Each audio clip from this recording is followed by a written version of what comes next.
Hey, it's Kevin. We're going to do some corn today. We're going to plant some corn. We're going to take it off the cob and put it in freezer bags. So I got my cooker out here, my turkey cooker. I use a turkey cooker when I do this. What we do is we boil in the water for about 3-4 minutes. And then when we're done, it's done boiling, we'll throw it over here in our cooler. We have a cooler, it's got ice water in it. And it'll stop the cooking process. So we're going to be doing about 10 dozen. We're going to do 120 ears of corn. This is bread and butter corn. This is very good corn, sweet corn. When you use your turkey fryer, I could get about 24 ears in this turkey fryer. So it does a lot of corn, and if I do it outside, I ain't got to do it inside, so it's cooler out here.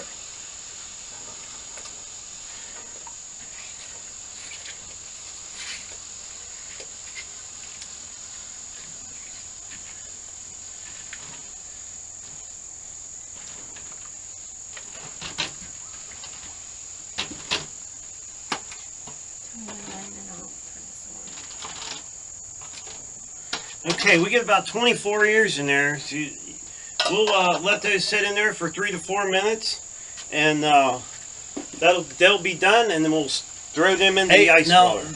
You've seen how we blanched the corn. We cooked it in our turkey cooker down here, and then we brought it down, put it in our cooler full of ice water.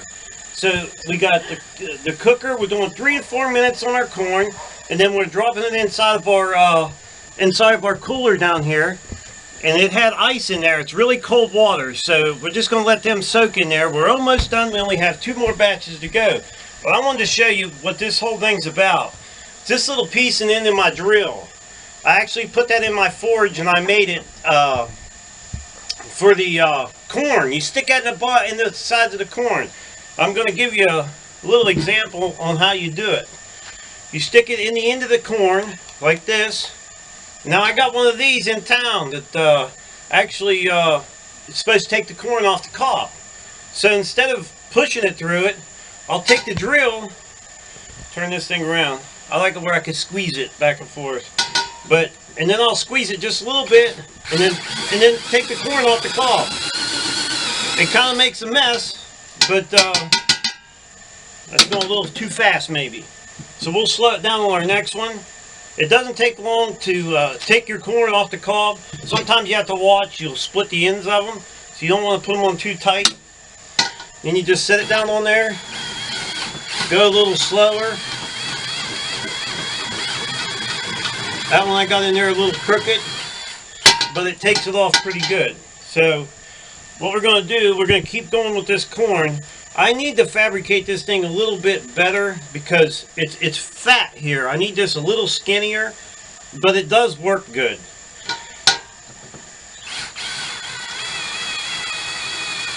Now, I suppose if you had a bigger pot, it would work a little better. You wouldn't have so much flying around.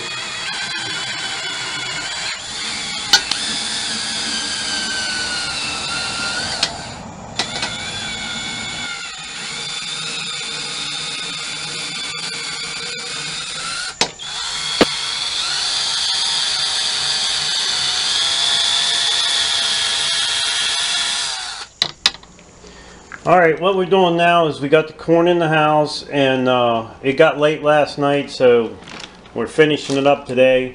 What we do is take a can of corn and we opened it up. It was an old can, and then we'll measure it out and put it into a bag.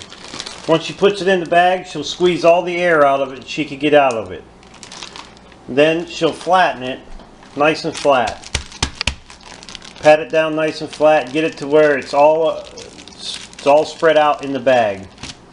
And the reason we do this is because it doesn't take much space in the freezer, and then when you unthaw it, it unthaws faster.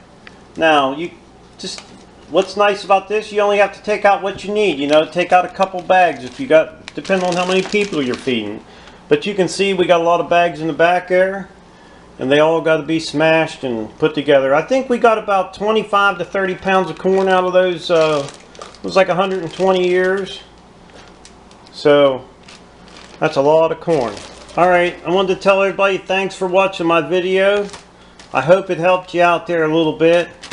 And don't forget to subscribe, leave me thumbs up, thumbs down, or comment if you'd like.